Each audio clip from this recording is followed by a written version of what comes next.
Hi welcome to ANR tutorial. So technician ఎగ్జామినేషన్స్కి ఉపయోగపడే topic ఇది మనకి కణజాలం. సో ఈ కణజాలం నుంచి మొత్తం 11 క్వశ్చన్లు ఎక్స్ప్లెయిన్ చేస్తాను ఈ వీడియోలో. మీరు ఎన్ని క్వశ్చన్స్కి కరెక్ట్ ఆన్సర్ చేయగలిగారో చూడండి.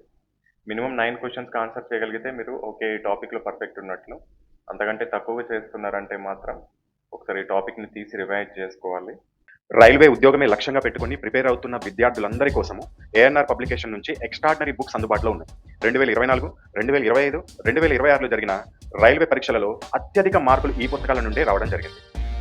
తెలుగు మీడియం వారికి 6 బుక్స్ అందుబాటులో ఉన్నాయి. Maths Telugu, reasoning Telugu, science theory Telugu, science big bang Telugu, GK Telugu, basic science and engineering Telugu.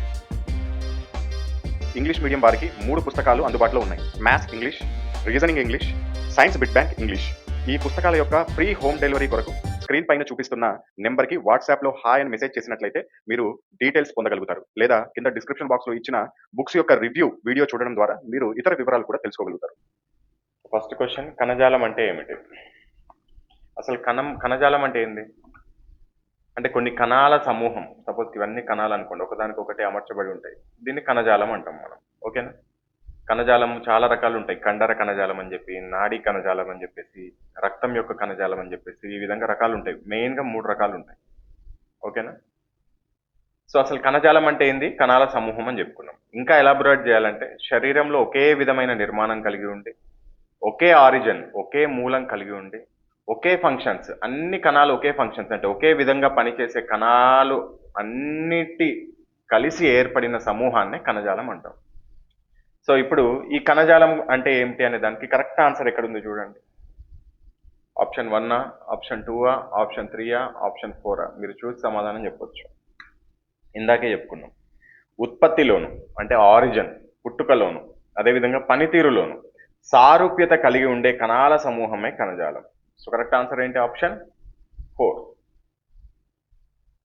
రెండవది, మన శరీరంలో ఏదేని భాగం ఒక నిర్దిష్ట విధిని నిర్వహించాలంటే ప్రాథమికంగా ఆ భాగానికి ఏది అవసరం? ఇందాక చెప్పుకున్నాం, బాడీలో ఏదైనా సరే కార్యక్రమం జరగాలి అంటే కణజాలం అవసరం. అసలు కణజాలం అంటే ఇందాక మళ్ళీ చెప్పుకున్నాం, ఒకసారి మళ్ళీ అబ్రివేషన్ చెప్తాను చూడండి. ఒకే విధమైన నిర్మాణం, ఒకే మూలము, ఒకే పని కలిగిన కణాలు కలిసి కణజాలాన్ని ఏర్పరుస్తాయి. ఓకేనా? సో ఇప్పుడు దాని ప్రకారం మన శరీరంలో ఏదైనా భాగం ఒక నిర్దిష్ట విధిని నిర్వహించాలంటే ఏం కావాలి? మనకి కణజాలం అనేది కావాలి. సో రెండవ దాని కరెక్ట్ ఆన్సర్ ఏంటి? ఆప్షన్ 2. మూడోది, రక్తము మరియు ఎముకలు ఏ రకమైన కణజాలాలకి సంబంధించినవి? సో ఇప్పుడు రక్తము అనేది కూడా ఒక కణజాలమే, ఇందాక చెప్పుకున్నాము. ఎముకలు అనేవి కూడా ఒక రకమైన కణజాలమే.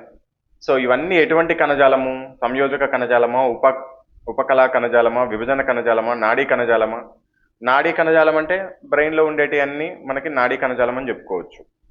రక్తంలో అంటే రక్త కణజాలం అని చెప్పుకోవచ్చు. మరి రక్తము, ఎముకలు ఇవి రెండు దేనికి సంబంధించిన అంటే సంయోజక కణజాలానికి సంబంధించినవి. కనెక్టివ్ టిష్యూస్ అంటాం మనం ఇంగ్లీష్లో. అంటే ఏంది? సంయోజక కణజాలం అనేది శరీర భాగాలను కలుపుతూ ఒకదానికొకటి మద్దతు ఇచ్చుకుంటూ ఉంటాయి, కనెక్ట్ అయ్యి ఉంటాయి. సో రక్తం అనేది కూడా అంతే, ఎక్కడ చీలిక వస్తుందా? రాదు కదా. ఎముకల్లో కూడా అంతే, ఒకదానికొకటి కనెక్టివ్ చేసుకుంటూ బాడీని ఏర్పరిచినాయి. సో రక్తము మరియు ఎముకలు అనేవి సంయోజక కణజాలానికి సంబంధించినవి. So correct answer option 1. ఫోర్త్ది, రక్తం అనేది దేనికి ఉదాహరణ? ఇందాకే చెప్పుకున్నాం, సేమ్ ఇందాక రక్తము అక్కడ ఏమన్నాడు? మనకి ఎముకలు అన్నాడు, ఇక్కడ రక్తం దేనికి అన్నాడు. సో ఎన్నిసార్లు రిపీట్ అయింది చూడండి క్వశ్చన్. సంయోజక కణజాలము. So correct answer option 2. చర్మం క్రింద మరియు అంతర్గత అవయవాల మధ్య ఉండే కణజాలము ఏది? మీ చర్మం ఒకసారి తీసి చూడండి, మామూలుగా ఇలా పట్టుకొని చూడండి ఒకసారి. దాని కింద కొవ్వు కనబడుతుంది మీకు. కనబడుతుంది అంటే మనం ఫీల్ అవ్వచ్చు మనం దాన్ని. సో చర్మము మరియు అంతర్గత అవయవాల మధ్య ఉండే కణజాలం ఏంటంటే కొవ్వు కణజాలం, అడిపోస్ కణజాలం అంటాం దీన్ని.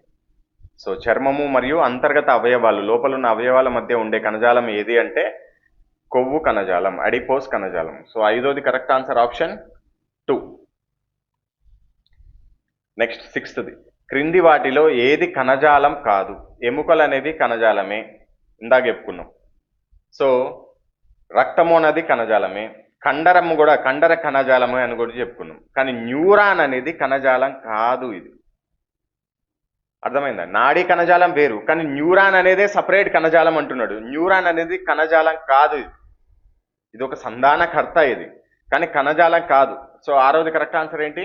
ఆప్షన్ 2. న్యూరాన్ అనేది ఒక కణం మాత్రమే, కణజాలం కాదు. ఎప్పుడన్నా గుర్తుపెట్టుకోండి, కణజాలం అంటే కణాల సమూహాన్నే మనము కణజాలం అంటాం, కానీ న్యూరాన్ అనేది ఒక కణము. సో ఆ కణంని కణజాలం అని ఎలా అంటాము? సో కాబట్టి న్యూరాన్ అనేది కణజాలం కాదు. Correct answer option 2. 7th question. Stratified squamous epithelium శరీరంలో ఏ భాగంలో ఉంటుంది? సో ఇది ఎక్కడ ఉంటుంది? కిడ్నీలో ఉంటుందా, శ్వాస వ్యవస్థలో ఉంటుందా, అన్నవాహికలో ఉంటుందా, చర్మంలో ఉంటుందా అంటే 7వది ఆన్సర్ చర్మం. ఈ ఎపిథీలియం అనేది స్ట్రాటిఫైడ్ స్క్రామస్ ఎపిథీలియం అనేది శరీరంలో చర్మంలో ఉంటుంది. ఇది అనేక పొరలుగా ఉంటుంది. ఇది ఒక ఉప కణజాలం అని చెప్పుకోవచ్చు. మెయిన్ కణజాలం కాకపోయినా ఇది ఒక ఉప కణజాలం. సో ఇది దేనికంటే మనం బాడీని రక్షించడానికి ఇది ఉపయోగపడుతుంది. ఓకేనా?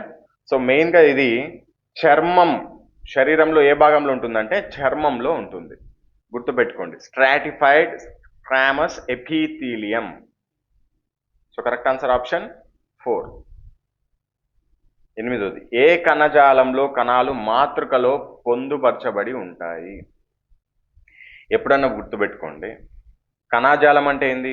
కొన్ని కణాల సమూహాన్నే కణజాలం అంటాం. ఇప్పుడు ఇదంతా ఒక కణజాలం. సో ఏ కణజాలలో కణాలు మాతృకలో పొందుపరచబడి ఉంటాయి అన్నాడు. సో ఏ కణాలలో అంటే సంయోజక కణజాలంలో.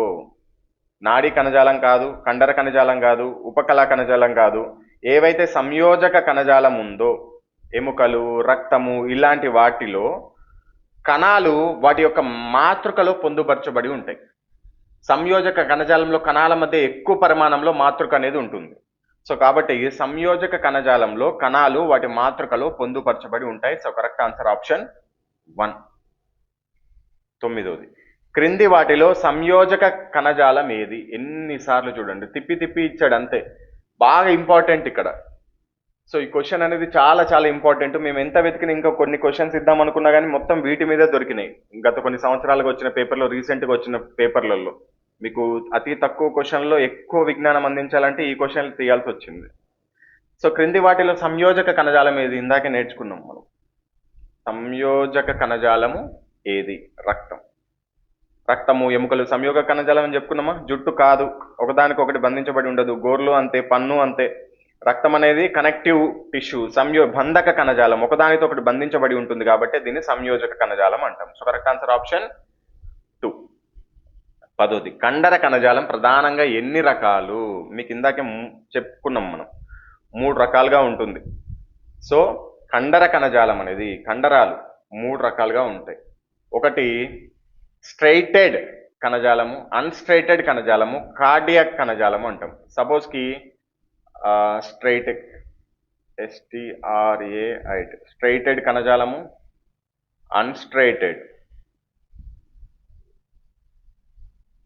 అన్స్ట్రైటెడ్ కణజాలము, కార్డియాక్ కణజాలం. 3 రకాల కణజాలం ఉంటాయి. స్ట్రైటెడ్ కణజాలం అంటే ఉదాహరణ చేతులు, కాళ్ళు, వాటిలో ఉండే కండరాలు. సో అవి స్ట్రైటెడ్ కండర కణజాలానికి సంబంధించినవి. అన్స్ట్రైటెడ్ అంటే స్మూత్గా ఉంటాయి, కడుపు, పేగులలో ఉంటాయి మనకి ఇవన్నీ. కార్డియాక్ అంటే గుండెలో ఉండే కణజాలం. ఈ విధంగా కండర కణజాలం మొత్తం 3 రకాలు. So correct answer option 3. 11వది. మానవ శరీర చర్మం యొక్క వెలుపలి పొరను ఏమంటారు? మానవ శరీర చర్మం యొక్క వెలుపలి పొరను ఏమంటారు? మానవ శరీర చర్మంలో 2 పొరలు ఉంటాయి. ఒకటి బయటది, ఒకటి లోపలి చర్మం. బయట చర్మాన్ని ఎపిడెర్మిస్ అంటాం. ఇక్కడ బయటదే అడిగిండు మనకి, వెలుపలి బయటది అడిగిండు, ఎపిడెర్మిస్. లోపల దాన్ని ఎండోడెర్మిస్ అంటాం. ఎండోడెర్మిస్. బయటి పొరను ఎపిడెర్మిస్ అంటాం. ఆప్షన్ 3 అనేది ప్రస్తుత ప్రశ్న కరెక్ట్ ఆన్సర్. ఒకవేళ రేపొద్దున క్వశ్చన్ లోపలి పొరను ఏమంటాడు అంటే ఎండోడెర్మిస్ అనేది కరెక్ట్ ఆన్సర్ అవుతుంది. సో కాబట్టి మొత్తం 11 క్వశ్చన్లు చూసాం. మీకు ఈ 11 క్వశ్చన్లకు గాను ఎన్ని మార్క్స్ వచ్చాయో కింద కమెంట్ సెక్షన్లో తెలియజేయండి.